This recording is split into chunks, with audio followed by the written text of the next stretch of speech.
Good morning, people. I am posting this morning on the same thing we posted on last time about the idea of social emotional learning and stuff.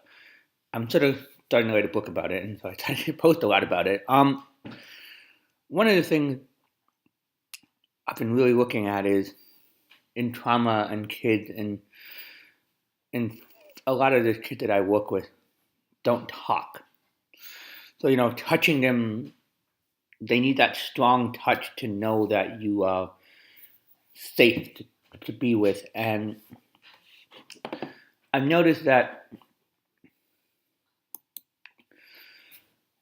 brings up a lot of stuff, that it's really hard to know sometimes if, how hard you're supposed to touch, how hard you're not supposed to touch, because every kid is so different with their trauma and with just the emotional issues that I think sometimes we're so quick to, you know, just put it all in one box and say, well, this is a problem, education, let's just go deal with problem solve, let's go. But like I said last week, when you have that problem of people who aren't ready to come to school to learn, throwing more stuff at them doesn't really solve the problem. It makes it a little bit worse sometimes. And I know it's hard for schools to, deal with those issues, but in my school, some people argue that dealing with behavior before the academics is not the way to go, but I think it works because we're trying to deal with a problem that's hard to deal with. Behavior is something that you can't just say one day, oh, kid's fine today, then tomorrow he'll be fine. No, you don't know.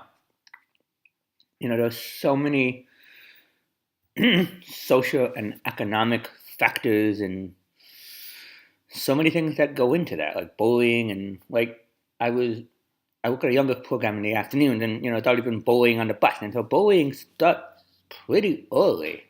And imagine what it is like to go home in your culture, whatever. A lot of the people I work with are Somalian and different cultures, and imagine what's going home to be like, and you're different than they are, but you can't express that different because you can't talk about it, or in the case of the EBD kids, you can't. You're just different. Your behaviors are so different than everybody else's behavior, and we live in a society where that's like considered the norm. Like if you go outside the school I work at, a lot of those behaviors don't really happen outside the community. Or if they do, they're very, very rare. So what's happening in schools that were breeding such an instant culture is that we thought to solve all of the world's problems, we're going to label somebody. And I'm not against labels, as I said before. What I'm against is using them and saying, well, that kid has that problem the rest of his life, and that's what we're going to do. He's DVD, he's that, he's this, he's this. And it's much more complicated than that. And I think that's what we need to slow down and begin to really break open the shell of who we are in human existence and start looking at the kid. I got to do that too. Look at that kid and go, okay, what's going on here right now? Take away the shell, take away the, problems in academic. A, they're scared. B, they're having a really hard time at home. Or B, school is tough for them. But we're so busy with behavior sometimes that we're not dealing with the emotions, or we're too busy with the academics that it's like, well, Johnny just doesn't want to learn. And it's like, you've already given up on that kid when you say those exact words. Like I said last week, your words really, really, really matter. What you say to those kids. Even in conversation with social worker and teachers, like, those kids will hear that sometimes. They're like, we got to be, I'm sensitive of what I say. It's like, well, that kid's this way, but that kid has a behavior problem. And it's like, those words really matter. That conversation matters. Because that kid is sadly stuck with that label because some educator said didn't really want to deal with the problem at the time. I think that's what it is. Labels are. They want to be helpful, but they don't really want to deal with the problem. They just want to throw the kid to the next person and fix the problem. And they're too tired, or there's too many kids in their class. And,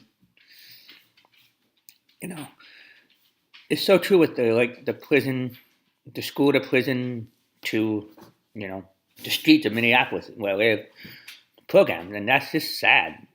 These kids are not just sideline trash that you just throw away because you don't want to deal with the issue.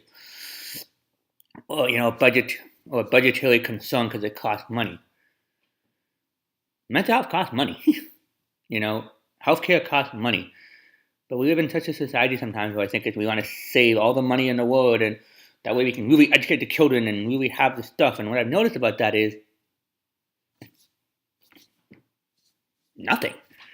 It's not solving anybody's problems. It's making it worse because then you negotiate with teachers and doctors and all those people want contracts and they're like, we need this. And the unions are like, people who read all these questions like, nope, you can't have that. Sorry, we're losing money. We're losing money fast. And, well, don't blame those people. Don't stop this intense blame game where it's like, well, this is that person's fault, or that person's fault, or that person's fault, or it's administration, the higher upper's fault. It's nobody's fault. It's just that we don't know better. We've been so used to being taught a certain way of education is, we prove to the legislators that we're making more money, and we prove to the this and this and this.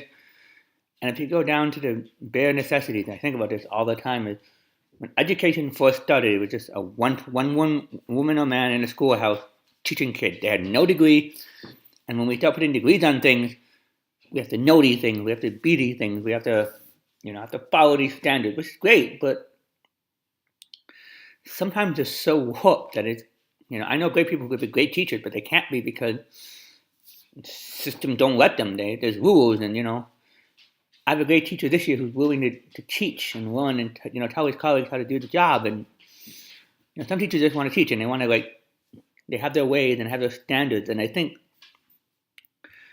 my idea to teachers, be open to new ideas and new thoughts and new ways. Yeah, you have your ways of your classroom, but sometimes the ways of your classroom are choking the kids that you want to help because you're so set that that's the way it's going to go. This is the way it's going to go. And, even SEAs, this is the way it's going to go. We have this rule, we have this standard. And sometimes you have to break free of that mold of that standard. And you have to break free of changing who we are. And that's tough. I know it's tough. I'm seeing, an education system that is so resistant to sometimes, changing. I'm not going to get into charter schools and that crap, but just that change of well,